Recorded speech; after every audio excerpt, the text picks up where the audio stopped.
There's a video I saw once, and it was some mold. It was some infectious type of mold, and it was basically growing on this like growth medium plate. But every like 6 inches of the growth medium, so like the first 6 inches was completely normal growth medium. It could grow fine on it. The Oh, next so six like the inches first, then was there a ring where there was like some antiviral or antifungal? Yeah, so that was the thing. Like the first 6 inches were fine. The next 6 inches was a full dose to like fully kill the mold in like the next 6 inches. The next 6 inches was 5 times the dose. The next 6 inches was 50 times the dose, and the next 6 inches was 500 times the growth, or 500 times the dose. And it was like a time lapse video, and you could see it literally like hit the 6 inch mark, hang out there for a little while, and then all of a sudden there's just like a spontaneous mutation, which is shoot off into like the next layer of like antibacterial and be able to survive and grow all across it and hit the next layer and grow into that one. It was fucking intense. Like how just because of the fact it was being slowly exposed to antibacterial stuff like that, it could grow and mutate to survive 500 times the normal dose. It was fucking intense. It God was damn. scary as fuck. Yeah, isn't that what's happening with like antibacterials and cows and chickens? Yeah, Yeah, superbugs. That's that's gonna why they carry always through. recommend you take your whole dose of Yeah. antibacterials when they assign them to you. Mm. It's because you assign it if you do less than all of it, there is that chance of that one that mutates to get one times, and from there it just spirals out of control until it's completely immune. Oh, well, happy thoughts aside. Let's talk about another zombie-like scenario in the Talentless Nana, right? There were zombies in this episode. There were zombies in this episode. Zo- There uh, was yeah, there was zombies. That's right. I was going uh, to say there was only one zombie, but there were two zombies there at the end. and there's also zombies in the opening. Are there zombies in the opening, or are there just dead people in the opening? There's multiple zombies in the opening. Oh, really? Yep. I did not notice that. So I'm Although, pretty sure this chick's gonna stay alive, but we'll save that for a little bit. hmm Anyways, this is ABC Anime Book Club. Your host Brandon. I'm Nick. I'm not gonna say what episode number it is because I'm pretty sure I'm wrong. Uh-huh. You'll see it at the beginning of the episode, so you know. There you There go. we go. Yeah, Talentless Lana. There's zombies. There were. I kind of didn't expect the zombies. I'm gonna be real. Yeah. So the way we get to the zombies is that we left at a cliffhanger last episode where Nana comes up to Dog Girl and she's holding the photograph of her pushing the kid away. So my Yeah. my theory that she was gonna like say that it was her helping him didn't really hold up, not hmm because of because the photo was very clearly a push.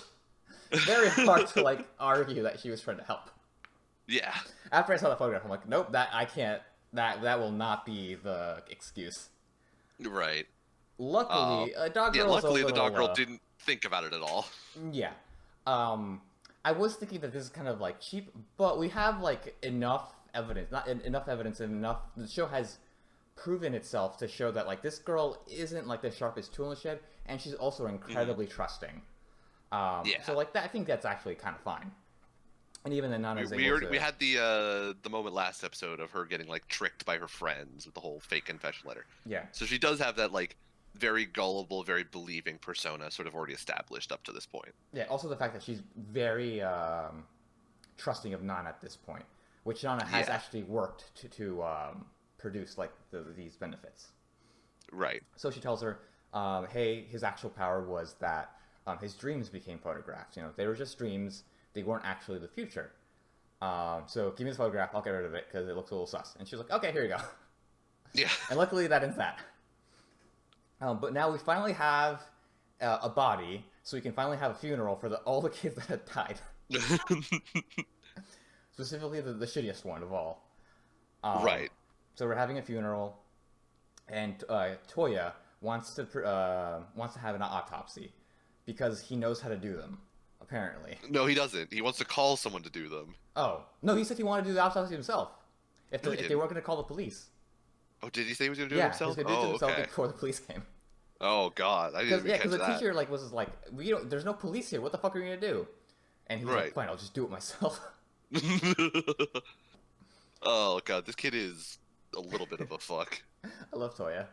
But Nana's like trying to stop it because obviously if they perform an autopsy and they do it correctly somehow, they'll find that he died because of mysterious circumstances, specifically that he was poisoned. Right. I mean, I wouldn't say that this is obvious, but she doesn't want to risk them Yeah. finding out that he didn't have a heart And attack. anything more than the need to.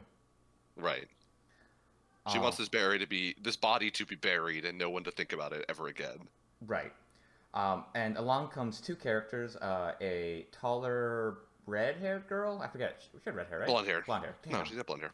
Kinpatsu. And then a shorter, kind of gloomy-looking kid. Your generic-looking, gloomy kid. Yeah. And he's like all... Very isekai protagonist look. Yeah, he's like, hey, I can raise dead bodies, and he raises up the kid. Douchebag. The douchebag. And he kind of starts getting up. And he talks about his power, which and he says that with his power, he can resurrect a person, and they can actually kind of like communicate with the person and see what the dead body sees, as well as recall memories. Obviously, this is all really shitty for Nana, because if you and use the powers of the dead person. That's important. And use the powers of the dead person. But the most important part in this little scenario, in this specific scene, is the memories, which Nana is really trying not to, uncover. And she's able to get around it by saying, "Hey, this is kind of fucked up. Bringing a person back from the dead. What about the soul?" She's doing her standard little amateur little theatrics, and is able to convince people that it's kind of fucked up. Let's not do it. And Satori's like, "All right, fine. I guess we'll do the autopsy at some other point." And then the two kids leave. The two new characters. My next memories of these moments are puzzled. Do you remember what happens after this, Nick? I believe Nana starts to stalk them. And Nana stalks them for a while and sees their like pretend little date thing, where that's kind of a date. The girl wants to be like on a date, but the guy's like, "No, we're just friends. We're not actually dating." So I mean, are they together? Are they not together? Who could say? Well, we can at the end of the episode. I mean, at the end of the episode, we know the answer to this, but in the moment, it's sort of a maybe she wants them to be together, and he's like, "Oh, I can't do that. Girls, they're gross, they're icky, they've got cooties." But of course, Nana's stalking them to kill them, but Kyoya shows up and he's like, "I'm also on patrol because I'm Batman." And they kind of like just look at them for a little bit, and they're like, "Yeah, they look like they're a little couple." And I was like, "Yeah, they're a little couple. I'm just here to make sure everything's above board, not to murder anyone." Both of them, double murder. At some point, Kyoya has like a little, talk with Nana about like, why am I being targeted? Because I'm invulnerable, and he has like some long think about like, oh, things are weird, nothing's right, and Nana's doing her classic like, I've misled him once again. Yes, Nana misleads him by basically telling him if they had targeted Kyoya. Wait, I'm trying to remember what her like reasoning was, or what his reasoning was. Basically, like, why would they target him if he's immortal? It doesn't make sense. So whoever did it flubbed up. And that takes the suspicion off of Nana. And Nana's like, "Ha, you fool, I did flub up." I mean, there was more logic to it, as I recall. Yeah, there was actually an interesting, series of events, a series of thoughts. And, like, I bought into them. I just can't remember them right now. Right. It was not very important. Doing a disservice to them. It mostly just ended with Kyoya being like, "I don't know what's going on," and that was basically the end point. Yeah. Basically, he's still not super convinced. He still kind of trusts Nana a little bit now. Right. Just a little bit.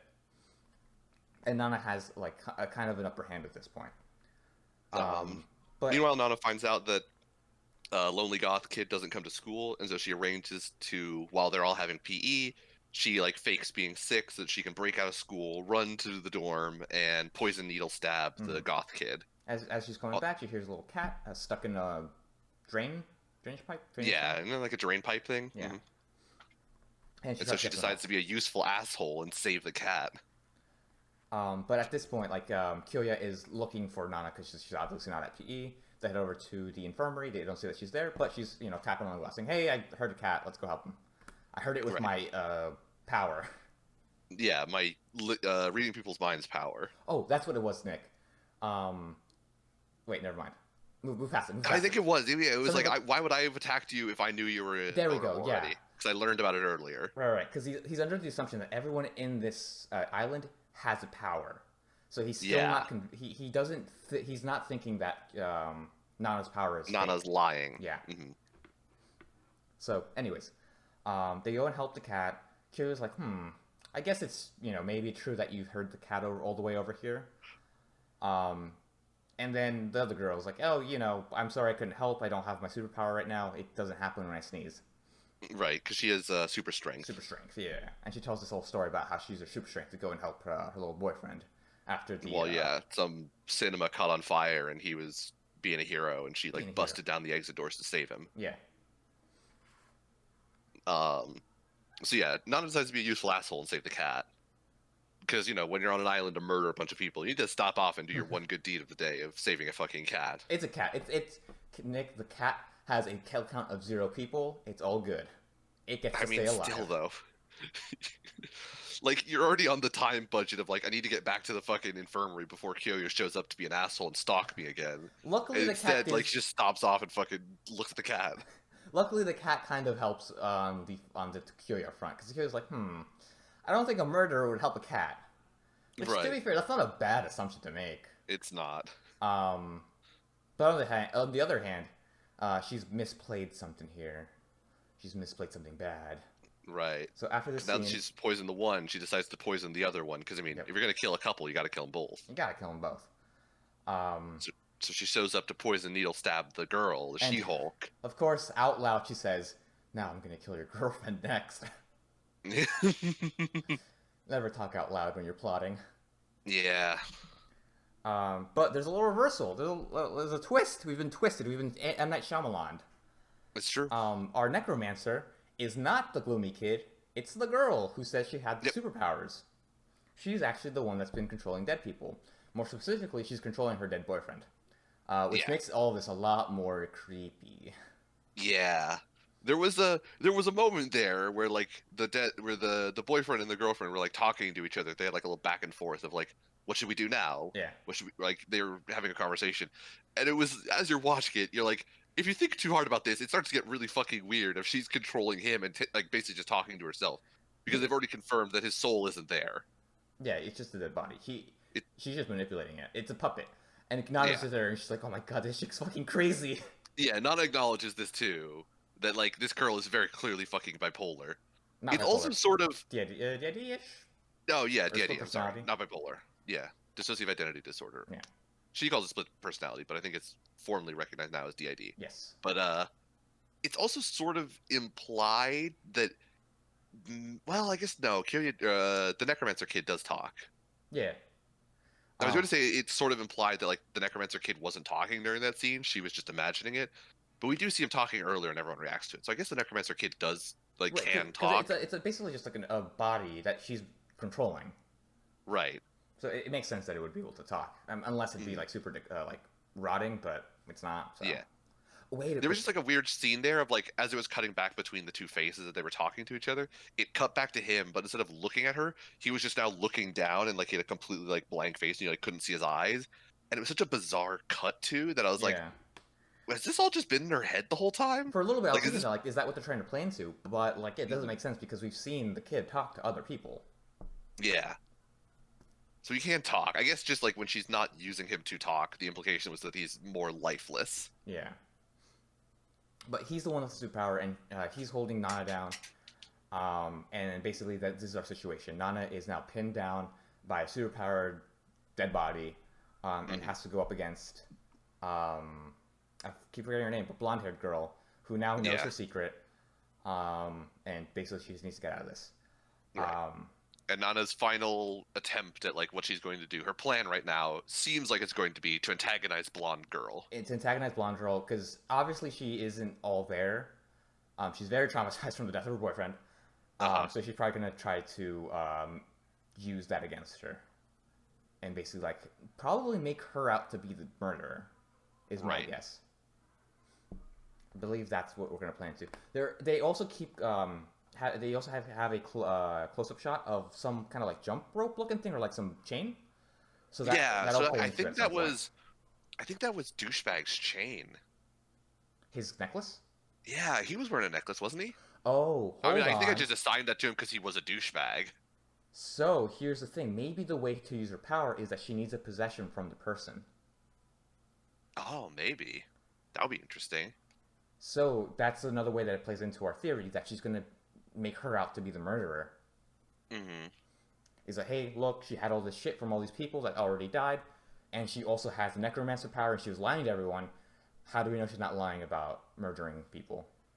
Yeah, because she did have like a bunch of random shit under her bed, as I Yep. recall. So, 'Cause there was like a gold like coin or something under there, I didn't which I'm see the gold assuming is going coin. to like there was some like little gold thing next to the chain that like caught my eye, and I'm assuming that like how Nana is going to get out of this is like finding the thing that relates to the boyfriend, because as part of Nana being trapped on the floor, the necromancer girl has told Nana like the whole story of the actual date Yeah, that they went on and like how the boyfriend died during this fire.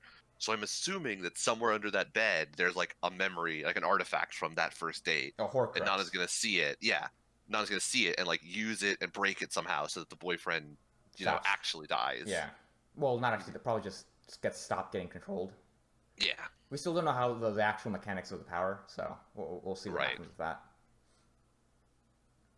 But no, she's in a real pickle. Started this episode in a pickle, back in the pickle again, just the way you like to It's see true.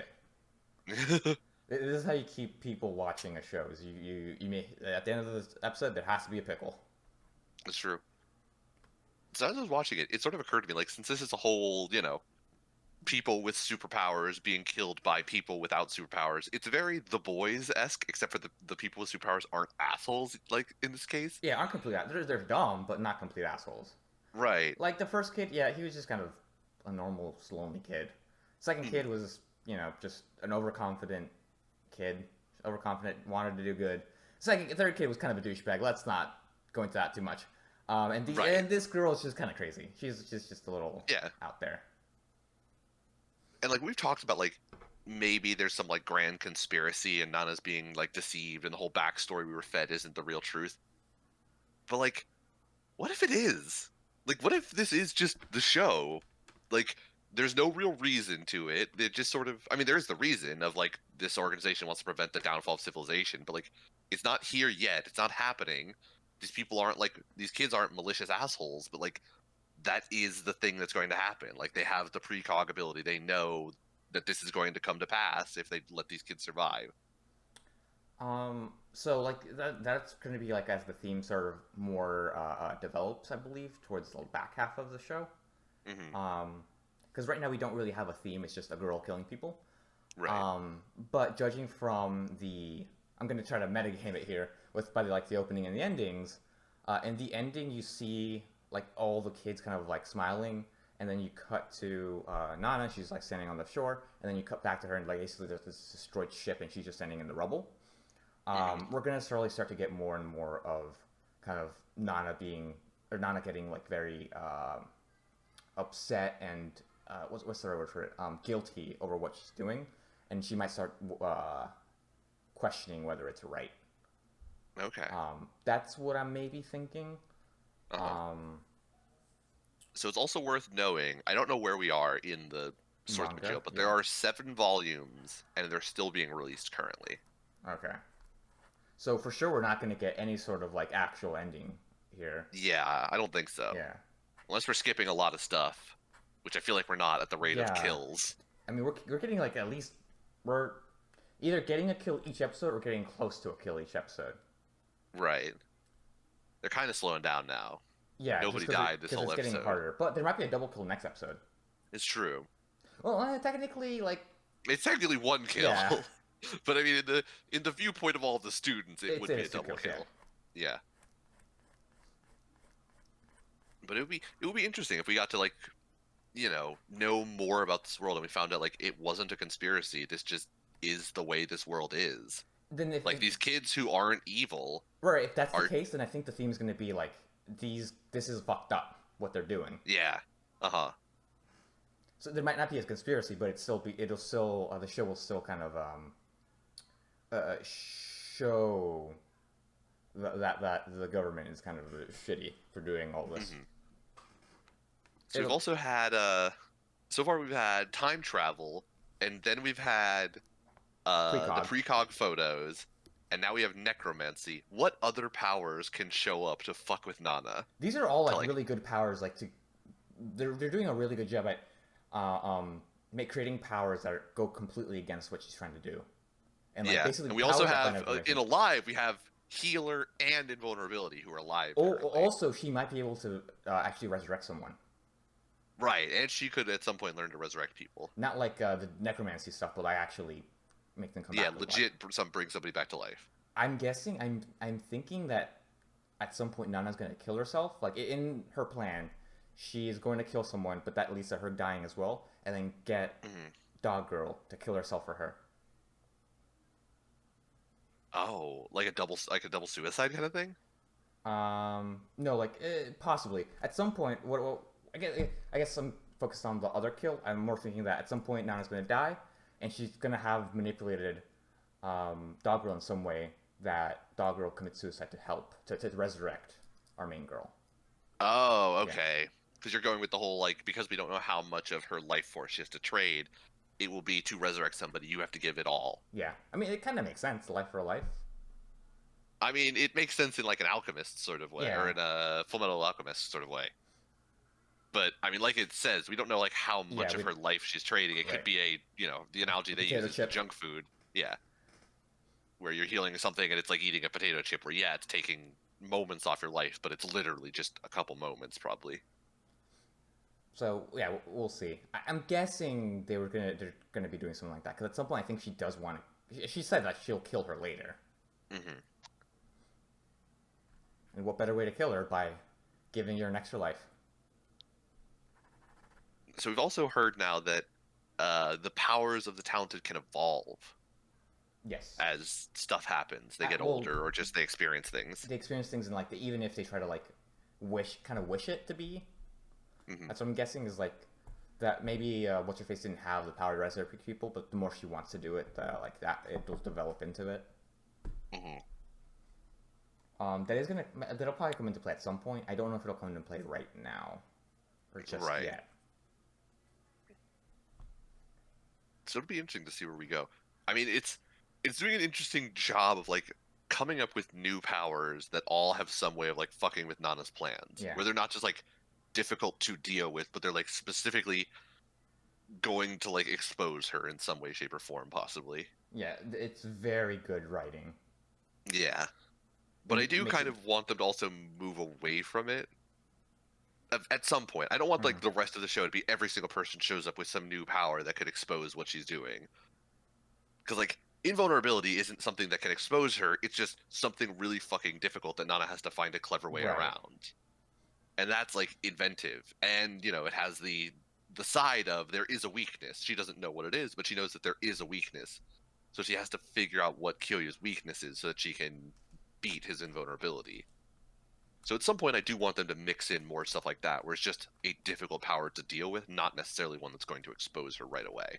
right. What other power would there be like that? Invulnerability is one of them. I was thinking hyper regeneration, but that's just an I mean, the healing invulnerability. one you brought up is like you basically have to kill her in one shot, or else she can heal herself. Right. Hmm. Um, what else would be a good one? Invisibility. Invisibility is a solid one. Yeah. That works Uh, both ways. It's hard to kill her, or it's hard to kill them, and it'll expose them because she'll mhm. need to basically keep tabs on where they are at all times. Super speed's a pretty solid one Oh, you know what's because you actually a have to really not good see it one? coming. Oh wait, actually this would be the other one. But if there was actually a telepathic A one, yeah, a mind reader. Uh an huh. actual mind reader. But yeah, super speed would be hard.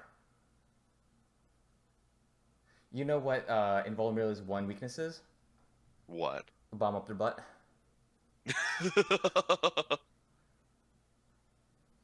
That That's would a be interesting. I that's like wonder a if yeah, boys joke.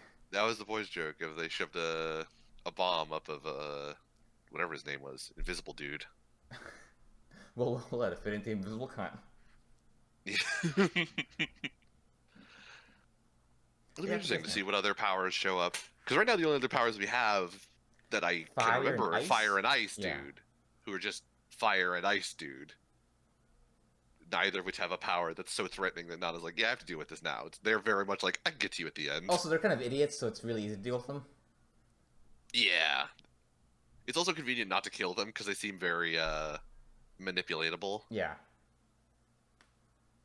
I am hoping for some more other smarter characters. Right. I I like think we're gonna start working off some of the girls because so far we've worked off just 4 guys, uh, 3 guys. 3 guys. Three Well, guys. we're gonna work off the necromancer kid, who is actually the Hulk kid. Yes, but like we said, that's not really a kill. That's more of just a kill by proxy. Right, but still, yeah, it counts by proxy. Yeah. But it'll be 4 guys and 1 girl, assuming she kills this necromancer at the end of this. So I think at some point we're gonna start working off some girls. I know there's like a double like girls that we might be killing off by going off of the opening. Okay. Two I friends. thought you were talking about the two gals that we saw last episode who I think were. that may have been them.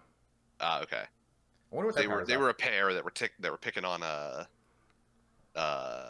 Nana, the dog girl whose name I've forgotten. Inu something. That's why they call Yeah. her Dog Girl. It's Inu Right. something. So we're probably gonna take out them as a pair. So yeah, we'll see. It's still a really fun show. It's been great. It has been. It's been gripping. Another. Some solid smart characters, some solid smart plans. Yeah. I'm liking it. So let's move on to the next show. Moriarty the Patriot. Yeah. Where We had Moriarty continuing to be his professor self off in this village that he's doing his professor thing in. Yep, 5th episode, and then new introductions for 2 new characters. Yep. Fred and Colonel Morin. Morin. Okay. So this was sort of annoyed me in that, like, we talked about this last episode that we were going to have 2 new characters introduced, and I was talking about, like, oh, maybe they're going to be Sherlock and Watson, and you were like, oh, no, those are the other people. And, like, I couldn't think of who they are. I am annoyed now that I didn't think of Colonel Morin, because that is His actual character? his actual character Oh. in the Sir Arthur Conan Doyle Sherlock Holmes books. In Is that, he a womanizer? he is. Oh, nice. So the way they're set up is that where like Moriarty is the evil twin of Sherlock, essentially, Colonel Morin is the evil twin of Dr. Watson. Oh. So they're both military servicemen, both very like militarily skilled, but where Watson is like very like formal and very uptight and like, you know, just Watson. traditional. Yeah, he's very Watson. Colonel Morin is much more like the philanderer, the like, you know, go out boozing and gambling every day, like fuck around, do whatever you want sort of guy. Okay. He is He's very Moriarty's amoral. right-hand man. Yeah, he's Moriarty's right-hand man. He's very amoral. He has no problems murdering people. He is the muscle to Moriarty's brain, much in the way that Dr. Watson is the muscle to Sherlock's brain, where Watson has like a very like clear moral compass. Colonel Morin is, I will do whatever the fuck I feel like. Okay. But he is a legit character. I don't think Fred is a legit character. I don't remember. It's been a very long time since I read any of the Arthur Conan Doyle books. Yeah, Fred just kind of there this episode. He does one thing, and that's dress up as Frida. Frida being Yeah. the girl at the beginning of this episode titled "The Dancing Girl on the Bridge." I believe so. And it starts. It's a cold open of this old man under a bridge taking shelter from the rain, and then he kind of sees and hears singing above him. He goes to see what it is, and it's just this girl with a very kind of like distant look on her face, just kind of dancing on the railing of the bridge, and then she just falls into the water. Later on, we find out who she is, and that she was a kind of girlfriend of one of the kind of nobility students of the Durham University. Moriarty. Of Moriarty. Yeah. And then, Durham University. yeah. And who was kind of drove to suicide by one of the administrators. Yes. Driven to Because suicide. basically she fell in love with this student, and they had like because he was a lord and she was just just some just a girl. Yeah, serving waitress. Yep. She gets pregnant.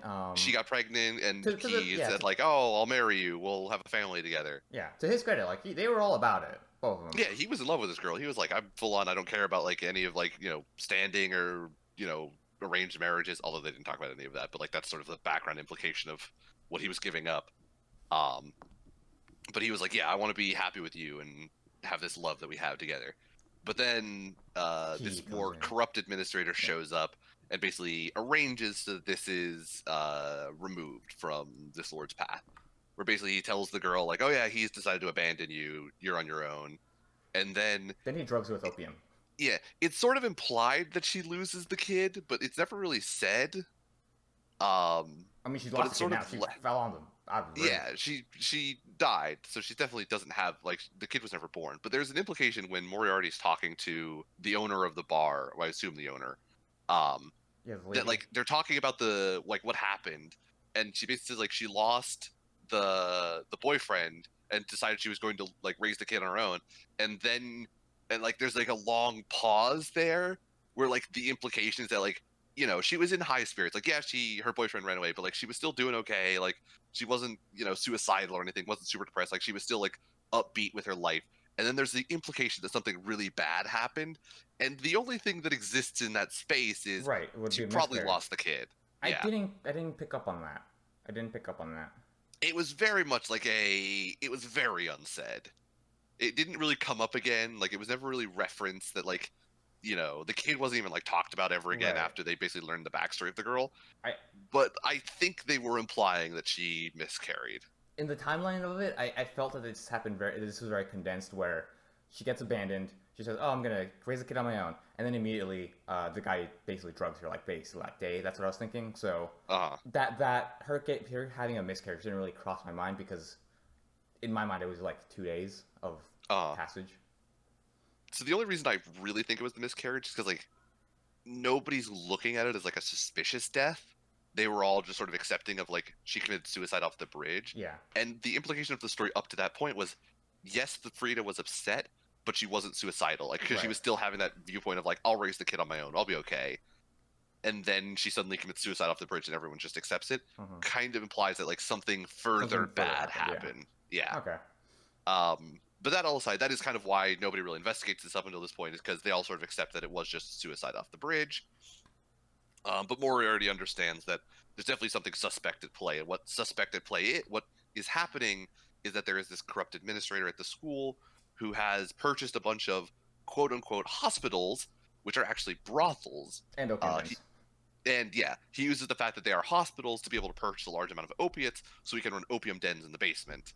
In one of these opium Attic. dens, he's holding, or oh yeah, maybe it's the attic. Um, but in one of these opium dens, he's holding the Lord Yeah. essentially And hostage keeping him drugged up and fucking and keeping him crazy. drugged up Yeah. so that he can slowly encourage this kid to like go a little bit insane and also basically be able to blackmail his parents Yeah. because this kid is now an opium addict and the parents will want this to not become public news. That's this administrator's whole game plan right now. And it's Uh, implied. It's not even implied.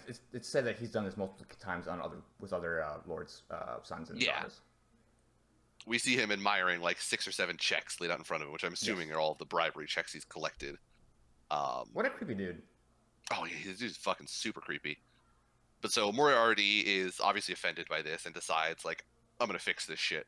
So he calls up his boy Colonel Morin and his boy's boy Fred, and they come out to the countryside to basically help him. In this very And- kind of theatric intervention, yeah, where they have Fred dressed as Frida basically come up from the water to scare the shit out of the the administrator. corrupt administrator. Yeah. Mhm. And then they And- have him dance by shooting at his feet. Yeah. Right after Morin just beds a woman. Yeah, Colonel Oh, Morin Lord. wins a bunch of money in poker, takes a girl to bed, and then while she's like asleep afterwards, he fucking breaks out a rifle and just rips off like 20 shots or something. Also, that rifle, so fucking quiet. I know, right? That was the most insane thing about that. That rifle was, I mean, it must That have shit like the is, like, best fucking next gen 1900s. fucking technology there. Yeah, seriously.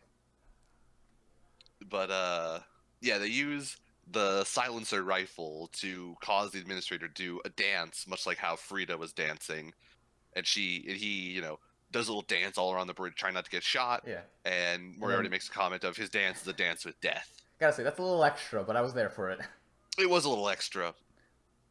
But it's sort of, they wanted to tie into like the weird smoke monster thing that's appeared a few times now as people like slowly get consumed by like the corruption of evil and shit like that. Mhm.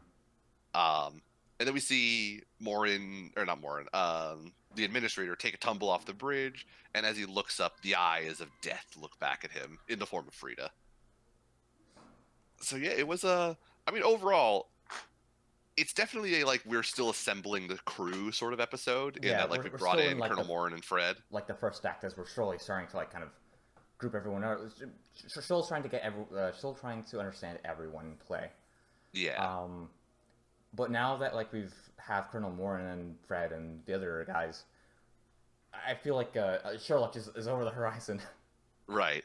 So yeah, the major characters we have left to meet are Sherlock Holmes, Dr. Watson, And Holmes' brother. possibly Holmes's brother, Mycroft, Yeah. and then there's only one other major character or like significant character I can think of, which is Irene Adler, who would technically be more of a villain than a Sherlock Holmes thing, but there's like a weird attraction there. So we'll see what side Irene ends up on. But those are the only 4 remaining characters that I think we have left to meet, or that I can think of at least. Oh, like that one lady from the Case in Red. Yeah, Is that Irene? The Case in Crimson. I forget what it's called. It's some reddish color. Is that the one you're from? I remember watching the Sherlock show with that Oh, lady. the Sherlock show is not the Lady in Pink. Fuck, what was I thought it was Lady in Pink because it was the pink. No, the Lady in Pink was the first episode. The Lady in Pink Oh, is you're right. the very first episode with the cabbie. Yeah. Okay. The Irene Adler episode starts with the guy who it's where they go to Buckingham Palace when Sherlock refuses to get dressed. Okay, but that is Irene.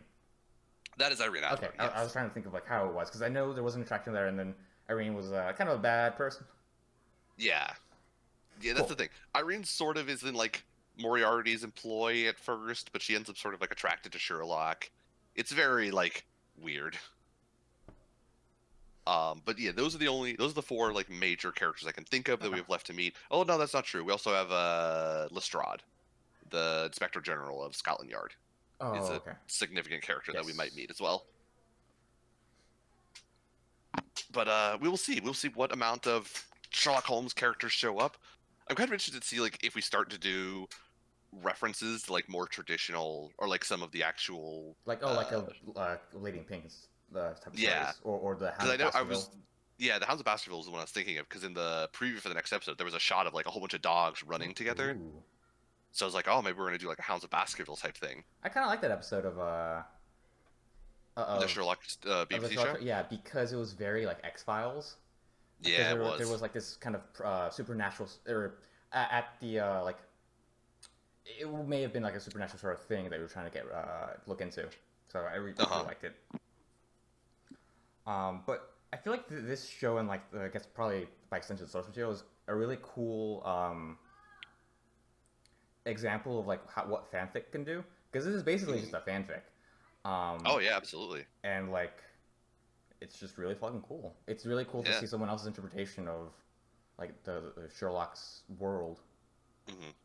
I mean, this is like a completely novel interpretation of Moriarty. Is like having this whole eat the rich, Eat the rich, down get with the rid of lordship nobility. sort of mentality. Yeah. Mhm.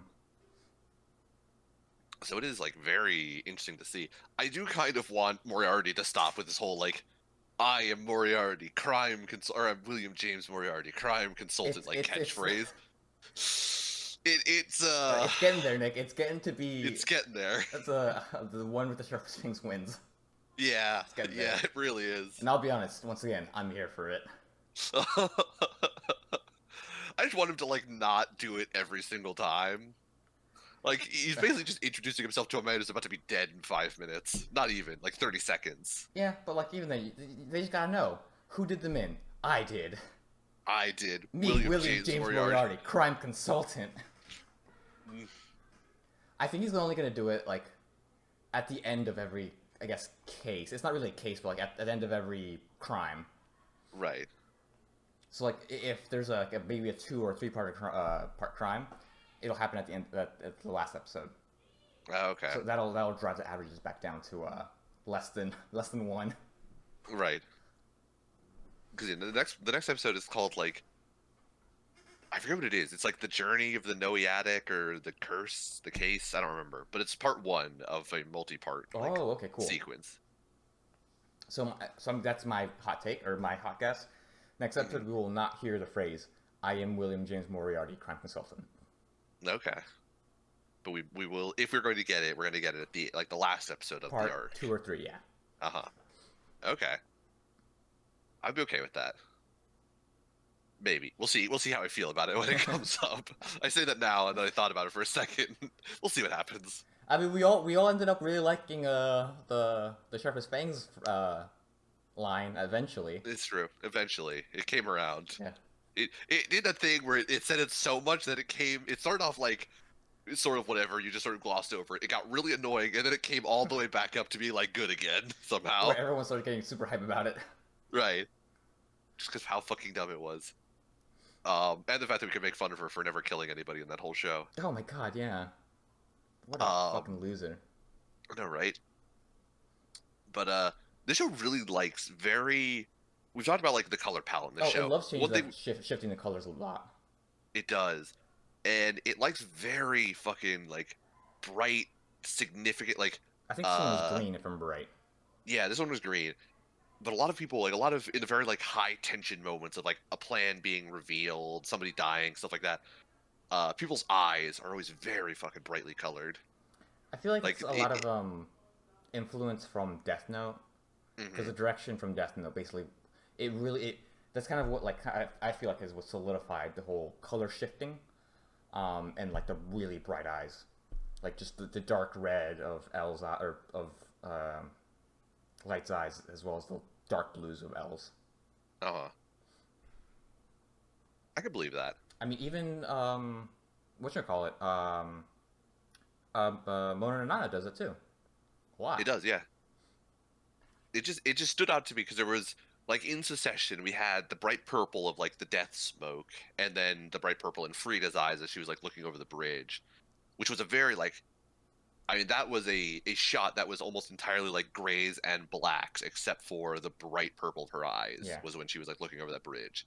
I have seen that anime does like to do that, where everything will be in grayscale except for one color. Mm-hmm. Which that's happened pretty often, not even in anime. One example is Schindler's List with red. Yeah, that was Sin City also did it with red. Oh yeah. It was everything was in black and white except for things that were red were red. That was the only color. I think Sin City was more of like it's constant. For Schindler's List, it was like very specific moments where there was just red, and they're very like sparse. Oh yeah, I mean, so yeah, Sin City was literally anything that was red, but mostly it was neon signs and blood. Yeah, because there's a lot of blood in Sin City. There was a lot of blood, and there was a lot of like go into fucking strip clubs. This shit was anime in live action form. Yep. But that's Moriarty. Is there anything else you wanted to mention about it? Anything else you want to see from the Sherlock books be kind of melded into the show, make it into the show? Oh, that's an interesting question. I haven't read the book, so I can't really say. I can only talk about the show, which I guess was kind of a faithful-ish adaptation. I mean, kind of. It was very modernized, but they do like a pretty decent job. I mean, at the very least, you actually use the real or the cases as templates for the episodes. Right? Yeah. But they put like enough of a spin on it where you couldn't just like know the result from knowing the case, but they were like influenced by the Sherlock Holmes books. Yeah. I think for this show, we talked about earlier, like having more of like the Arthur Conan Doyle cases come up. I think if there's anything I want to see at the end, so probably not this season, but next season, although they could end it with this season with doing this, I want to see their take on the Reichenbach Falls, which is the one where they die. The one where they die, but then get in canon resurrected later. Both of them? I thought it was only Sherlock. Both of them do. Oh, okay. I believe both of them do. I know you told me about how the fandom got super pissed off and had him rewrite in Sherlock, but I didn't know about Moriarty. I believe Moriarty also comes back. I guess it kind of makes sense because like, how are you gonna have Sherlock be alive but not have his like arch nemesis, still kicking? You're right. So I would like to see their take on the Reichenbach Falls and then like what happens after it, because they do it in the BBC Sherlock, but he takes a dive off of the hospital that John worked at in the first episode. So it isn't like the actual Reichenbach Falls, which is what happens in the book. They do actually like take a dive off of the Reichenbach Falls in, I think, Germany. I mean, might be wrong about that. Yeah, Germany. Yeah. Sounds right. I mean, it could be like Austria or Poland. Like there's a whole bunch of those like, Eastern Bloc Germanic, countries. Country or region. Right. Um, but yeah, so in the BBC Sherlock, they do it off this hospital in Yeah, at the London. end of the third season, I think. The I second think it was the season. second, maybe. But I would like to see how this show decides to do it because it's a very iconic scene at the same time. Like it's a very um impactful moment for all of the characters because Moriarty or Sherlock and Moriarty would both die, and so all the characters would have to deal with that and like come to terms with it and like decide to move on somehow, and then only to be like brought back to life sometime Live, later. bitch. Because even in Arthur Conan Doyle's like retcon of it, essentially, Sherlock doesn't just survive and everyone's okay with it. Like he immediately comes Oh, back. is Like he it like is actually, fucked up? yeah, like he's kind of fucked up and like doesn't come back for several months. Like very like how the BBC Sherlock acknowledges it of like everyone basically like acknowledges his death and like John visits his grave and all that. Like in the Arthur Conan Doyle books, Sherlock is dead for a while before he like shows up in London again. Not like dead, but like missing. Yeah, missing, quote unquote dead. Everyone thinks Yeah. he's dead for a while. So it would be interesting to see like how if this show was going to do an episode or do a case from the book. I would like to see them do the Reichenbach Falls Okay. because I think there's a lot like narratively to work with in it. But Yeah. that was Moriarty the Patriot. Is there anything you want to say about it? Not too much. No, I'm still liking it. Mhm. I can't talk too much about the source or the first source material because I haven't read it, Right. or the second one because I haven't read that either. But I think I might like actually start reading the manga, Mhm. probably after we finish the anime. But Okay. it's really fun. I'm really liking it. All the characters are really cool. I So can't this wait to meet how to do is Sherlock. episode Five, five five, of. Okay. yes. So I do want to bring up the fact that in the very first episode, in the very first scene, the kid was reading the Arthur Conan Doyle Sherlock book. Yeah. Do you think that's going to come up? Like, as we are right now, I from everything don't we've seen, do you think know. that's going to come up again? I have no fucking clue because we talked about this before. Like, why like have that scene? Uh, Because it's so weird. Like, is this a story? Is this like a narrative of someone's life in the show? uh. Like, what's actually going on? It would be interesting to me if it was actually like a Princess Bride type thing, Right? where like it's actually a story that someone's just reading and none of this actually happened. That'd be interesting. Because it kind of worked in Princess Bride. Like, even though it was all a story and like all made up, like it was still a compelling show or a compelling movie, I Movie. should say. Well, that's because like there was like because even Princess Bride was like this really weirdo book about a book within a book. So Yeah. But like even then, like it takes you out of the book several times. Like there's a couple moments throughout the film where they like cut back to the kid and his grandpa, like talking about reading the book well, if I and like remember correctly, going to lunch and stuff like that. there were like moments where those moments did like still add to, kind of to the story of the overall narrative, like not just the narrative of the Princess Bride, but like of this entire movie was Uh huh. about like your interpretations of how things go and stuff like that. Yeah. Um, and they haven't been doing it with this show, so it'd feel a little weirder unless they started adding that type of stuff in. Uh huh. It would be interesting if that was going to be like how they ended this like first half of the first season was like in episode 12 or 13, whatever We they're going to close the stop it book, on. or we Yeah, put a like little we cut bookmarker. back to it and somehow, yeah, somebody putting like a bookmarker in the book. But he's not really dead, right? Moriarty's still alive. That crazy sociopath. Although I guess in this particular book, he's not that crazy, or not as crazy. Today we are gathered to celebrate the ceremony of holy matrimony. Matrimony. That's a What? fucking great show. Holy matrimony. What are you saying? So I remember the first time I watched that movie was back when I was in sixth grade. I'd originally watched so in sixth grade, I think towards the end of the year, we had the choice of watching four different movies. A bunch of my friends went to go watch Flubber, and the only reason I went to go watch Princess Bride was because the one girl I liked decided to watch it. I'm like, I'm gonna go watch that movie. Fucking love I that can movie. respect This it. movie's great. The movie is great. I love that movie. It was a great movie. I haven't watched There's Flubber yet. lots of it that is fucking super quotable. Flubber's Yeah. also a pretty good movie. When he knocks out Andre the Giant, sleep well, dream of large women. But anyways, let's move on to Akudama Drive. So Akudama Alright. Drive, this episode is actually a lot. It's the chillest it's ever been. It's true. We basically are in three locations, four locations. The Not train, very many. not Yeah. very many. For the train, some random rubble, Uh, with a cover. The hospital. the hospital. That one like office from Evangelion. Um, That was what it was. You're right. and then the outside of the city, so five basically. Yeah.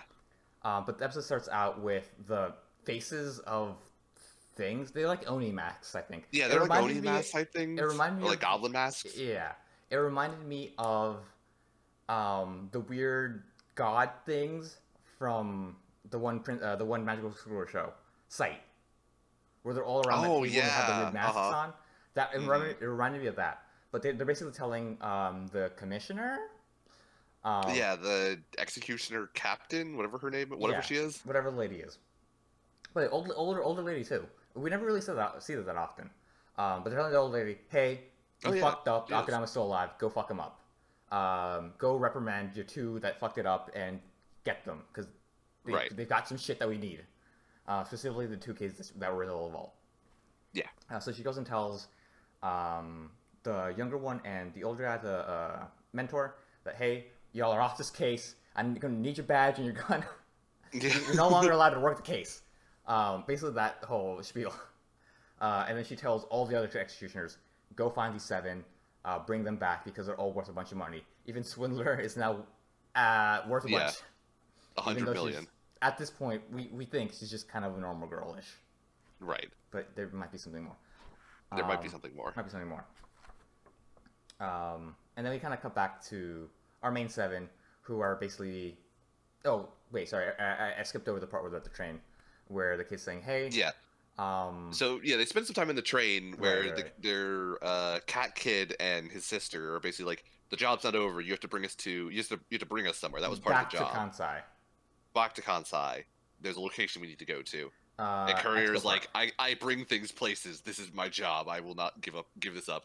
Everyone else is like, I don't know if I'm super down with this, but whatever, we'll go along. Except for Hacker, who's like, I'm gonna go this to is my Kanto chance to and escape to go to Kanto. yeah, I was not a fan of Hacker bailing on them right there. I think he's gonna come back. Maybe.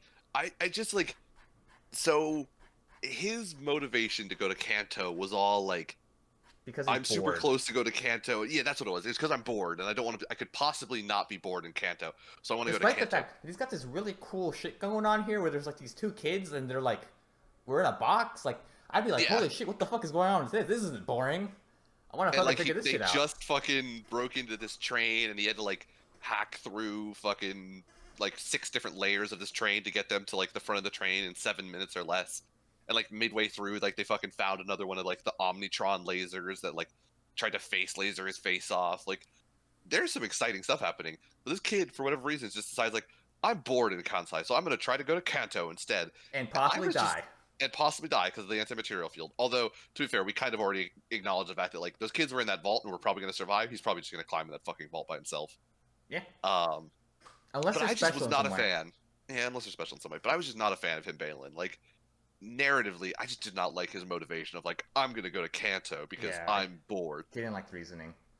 I think he's I gonna. mean, even if he brought up the whole like Kansai is dirty and bad, and I want to go to Kanto where things are good in paradise, I'd still be like, why is every hacker character just like a piece of shit like this? Like it's always the hacker character who's like, I'm gonna make it to the paradise city. Fucking, they all just suck. I don't know. I didn't like his like reason narratively. It was just sort of shitty and bad in my opinion. But that's how it goes. Now our hacker character is no longer with the current team. Yeah. But And as he left, he gave Swindler one of his little like bear computer things. little drones.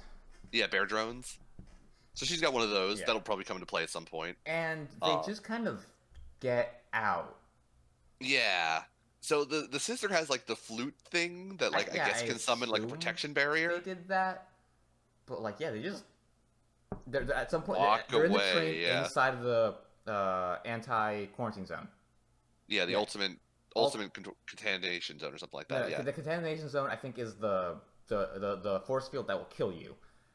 The ultimate quarantine zone is the one that's just like filled with bad shit, bad voodoo Okay. juice. Yeah, the black Um, ball of death. Yeah, and we see them in train. We go cut to the hospital, and then we cut to the rubble, and they're just there.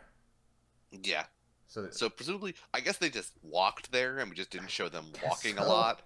I at least would have liked to see like how they got out a little bit. Maybe like Right. they just you see them walk. It doesn't have to be that long of a scene, but you see the sister playing the flute and they're just walking out. I'm like, okay, cool. I get that now. I see Right. point A to point B. You don't need to give us point A to point B. You just need to say give us a little bit. Mhm. But now they're just there. And naturally, Doc's like, yo, what the fuck are these two kids? Like, tell me what you are. But the kids are like, you're being a meanie head. Yeah. And then Swindler goes off to help them out and say, hey, you're being a bully. That's not okay. You're bullying 12-year-olds. The fuck is wrong with you? And even fucking Muscle's like, yeah, what the hell's wrong with you? They're just kids, bro. Right. And she's able to get the heat off of the kids because they seem a little comfortable. Right. But Doc is not super thrilled with this. That will come up later. But in the meantime, we all decide like we haven't eaten in quite some time, and so the kids pull out like the magic lunchbox where if you close it, think of a food, and then open it, it'll just produce the food for you. Unless it's a liquid, because fuck liquids, except for wine, because somehow that's okay. No, okay, so there's actually a reason for that. If you make a soup, it's gonna show up in the container, but the wine shows up in a bottle. It's Okay, I guess yeah. self-contained. Still, That's my I mean, you reasoning. could just break the wine. You could. I mean, Yeah. what's it called? Muscle just also got like a fuck ton of meat. Like it's not like any of the other Yeah. things anyone else got were clean. Also, like it produces matter. Just make a fucking bowl. Yeah, But I mean, anyways, the yeah. only reason for this to happen is just to keep for kicking the one dude down, the guy with Yeah. pompadour, Hoodlum, hoodlum. Yeah. who again, I kind of don't like him, but they use him just sparingly enough where like I can kind of tolerate it. Yeah. In this episode, like all he had was he can't get his ramen, and he's told to go fight someone. Yeah, Yeah. he's told by when Brawler that's in like the when they fucking first get train. to the thing, Brawler's like, "All right, we found the kids. I'm done. I'm going to go home now." Right. And he basically Brawler wants to go back and fight like the head executioner guy because like it was the first time he ever felt fear in a fight, and so he has to go like fight him to show that he's not scared. And Hoodlum is like, "Oh, a man has to do what a man has to do. I don't have to come along, right? Like I would get in your way." And Brawler's like, "No, come with. We'll fight them together." Fucking go. And that's basically the only two scenes he had. Yeah. So again, if you're gonna do like a comedy joke character, this is the right amount to use it, just sparingly enough where it doesn't take over like every scene with his irritation. But yeah, so they produce a bunch of food. Uh, Swindler feeds the children. Somewhere in the middle of all this, I think we've already skipped over it, but somewhere in the middle of this, Doc basically like corners Swindler and tells her Yeah. like, "I see what you're doing. Like you're playing this whole, be the goody goody innocent person and like manipulating people, but I see what you're about." Even though that she isn't really doing that. I mean, she is and Not she that we isn't. know. Yeah. This goes back to like we don't know what Swindler is. Yeah. Because she might actually just be an Akudama. We don't know. Right. And I'm she could still be not convinced she's in just a some normal ways girl. swindling us. Like this could be Yeah. a like fourth wall nod of like she's swindling us to believe that she's a good person as well. Right. We don't like. Yeah, like I said, I don't believe she's a normal person. Yeah. As of right now, like, there's something a little weird. But we don't know if she's an Akudama or an Or if she actually undercover just is- executor. Yeah, or if she actually just got really fucking lucky and just is a smart girl. That's Yeah. still the possibility. I think that's the least likely. I mean, she's also acknowledged like the train station, like Yeah. having been there before. So like, there's a possibility that she's actually like a Kanto citizen and like has somehow come here on the train and like seen that train station because she's been through it before. Also, once again, metagaming here, but in the ending, where everyone's like kind of features are kind of shown in like black and white as we're going through like different characters. Like we see Courier in his kind of like metal chest and his metal arms. We see Doc in her stitches, and we see Brawler in his like beefy fucking veiny arms. We see Swindler, and she's got a bunch of those signs of those little God, what do they call them? The little prints? The little prince. What do you mean? Oh my god. You know how in Japan, like you have your signature, and then you've got little like the little marker. Oh, the stamps? signature seals. Yeah, the seals. She's got a bunch of seals tattooed all over her. Oh, interesting. Right. So I'm like wondering, like, what are you trying to point at here?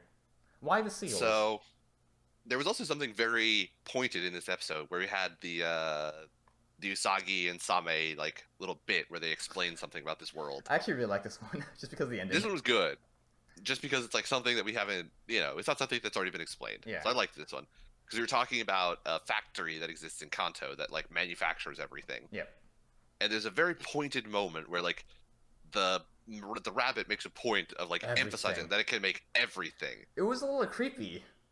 Cause, like, It was a little bit creepy. I think it is much like the emphasis on the fact that, or there wasn't so much emphasis on this one, but like the fact that they specifically noted that executioners could work alone when they're undercover. Yeah. The fact that they're emphasizing it can make everything, kind of in some way in my mind lends credence to our prediction that Courier is a replicant.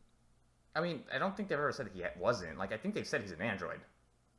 Have that? I still don't know. Like, We they know may that have his said it bike one came time. from Kanto. We suspect his bike came from Kanto. I think he said his bike came from Kanto. Okay, that his bike came from Kanto. I don't remember them ever saying he is an android. You keep saying that they said it. I don't remember this. I have zero memory of them saying he's an android. Right. For sure, we know that he's got metal arms, and no he has one really metal cares. arms, right? But I think that he is a fake person. I think we both think that he's a fake person, and I think the point of this episode and their very pointed emphasis on everything was to nod to the fact that he is a fake person made in Kanto. Or even like the other two kids are probably fake as well, or could be fake. That is the other thing I was thinking. Yeah, because they got these weird powers. People. Mm-hmm.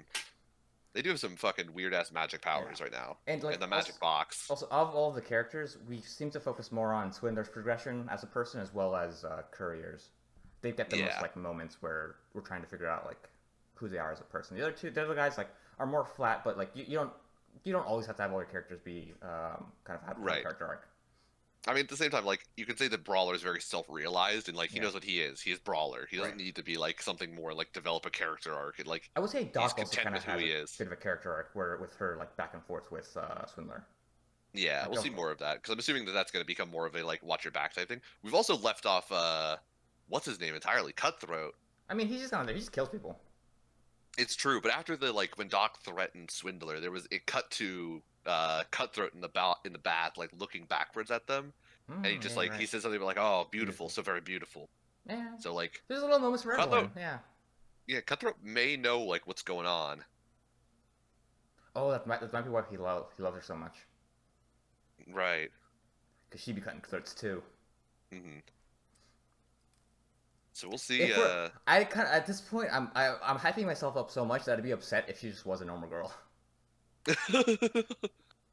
I mean, oh god, because like I really like this whole like, I feel like we're both like Pepe or Charlie and the Pepe Sylvia scene right now. Right.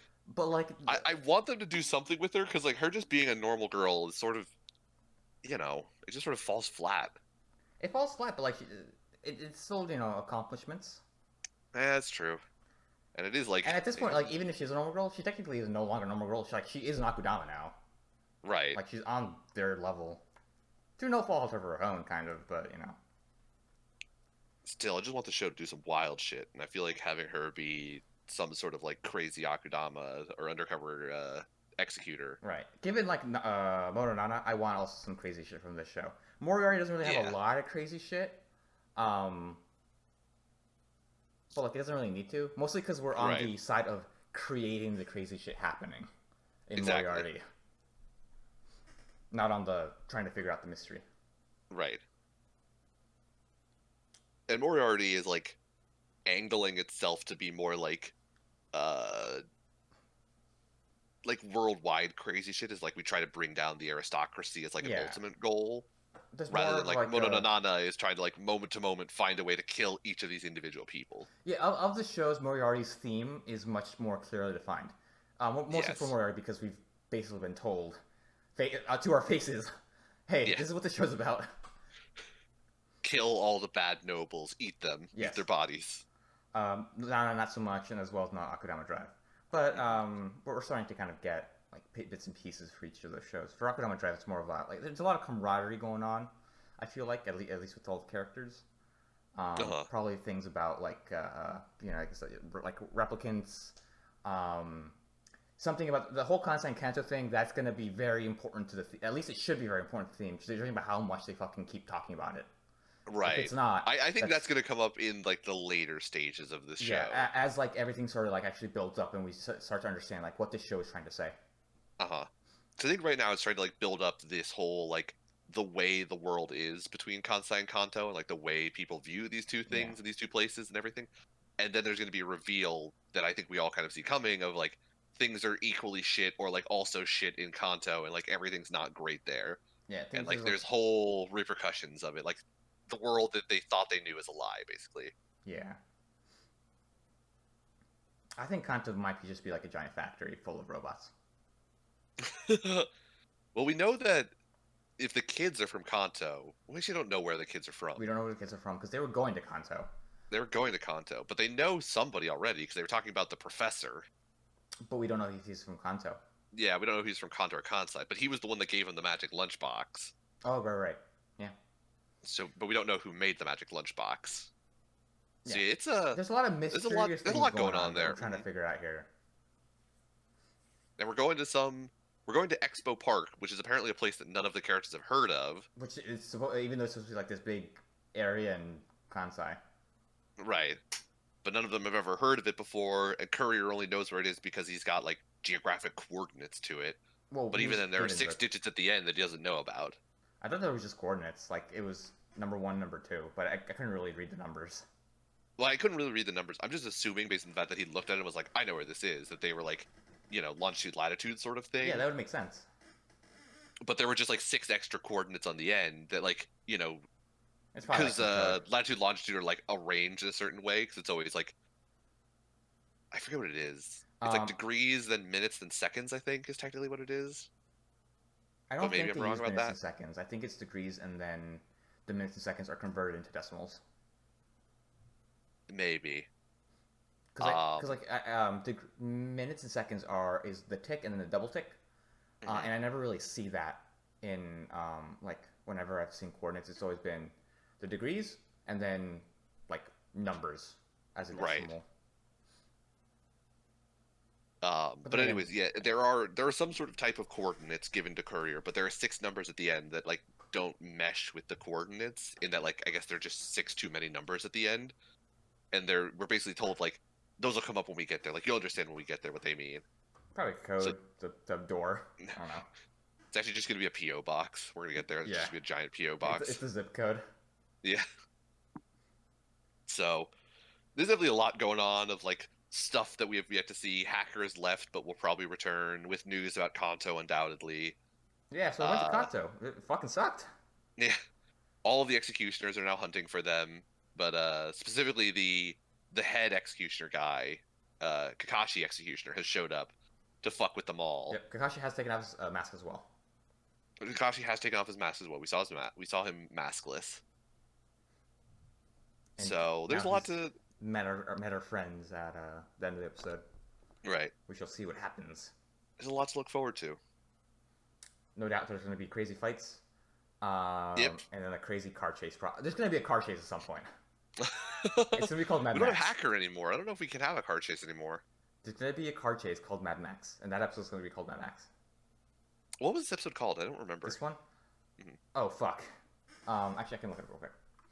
Because I remember last one was Speed, which Yes. we just sort of guessed was about the fact that like the train was going this like a certain speed, and it was all about like trying to get out of the train before it hit the quarantine zone. Yeah. I don't remember what this episode was called because it, like you said, it was very like low for this show, low energy episode where like nobody really fought anybody. It was just a lot of talking. Dead You Man know. Walking. Huh. Okay. Never watched that movie. It is from Neither have 1995. A death row inmate, Matthew Poncelet, Sean Penn, near his execution date, he calls upon Sister Helen Prigine, Susan Sarandon, to help him with one last appeal, maintaining that he is innocent of the murders of a young couple. Poncelet begins to form a bond with Prigine, and she visits both his family and the relatives of the victims, hoping to learn more about the case. As things begin to look bleak for Poncelet, Prigine does all that she can to comfort and console the hardened convict.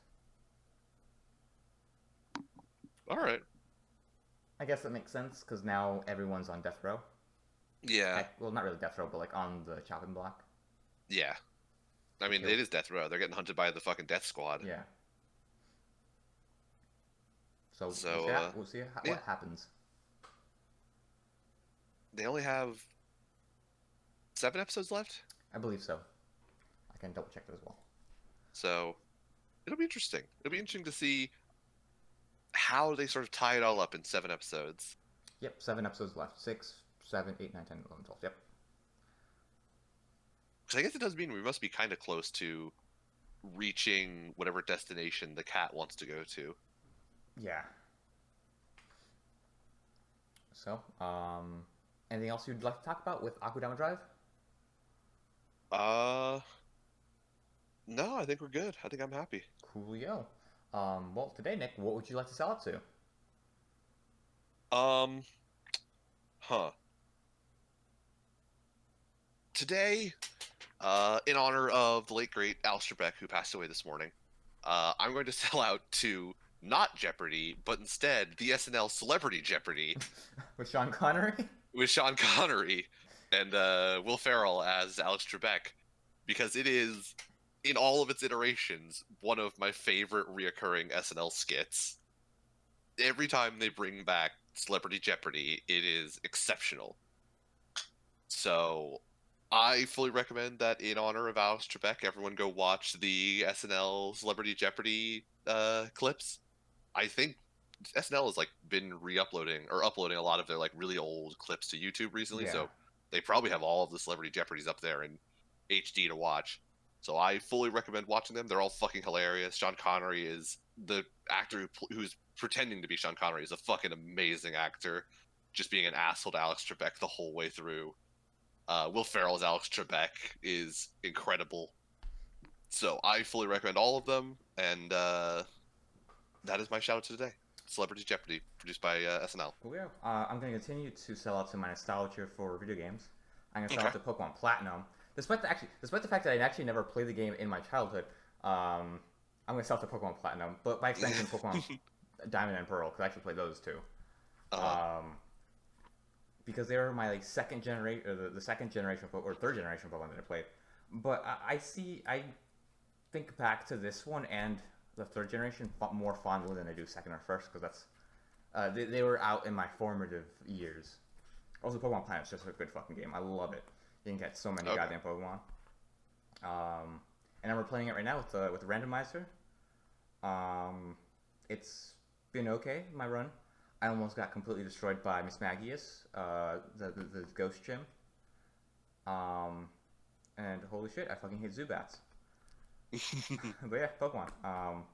I find myself liking the older Pokemon games a lot more, and I don't know if it's because of nostalgia or because of something else.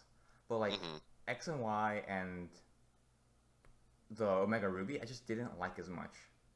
Even though I could just like pop open fucking Pokemon Crystal, play that for like 10 hours, and not like be bored of it. Huh. Really weird. That is kind of weird. Yeah. But yeah, Well, that's my shout out. yeah. That's what we got for today. Yeah. Uh, Thank you for listening. yeah, thanks for showing up. Thanks for showing out. It's, It's been real. yeah. I don't have anything for this one. I was trying to think of an outro. I got nothing. But when do I ever have anything for an Fuck outro? Donald Trump. Boom. What a low effort outro. What a low effort campaign. Actually, it was really low effort. He tried real hard. Yeah.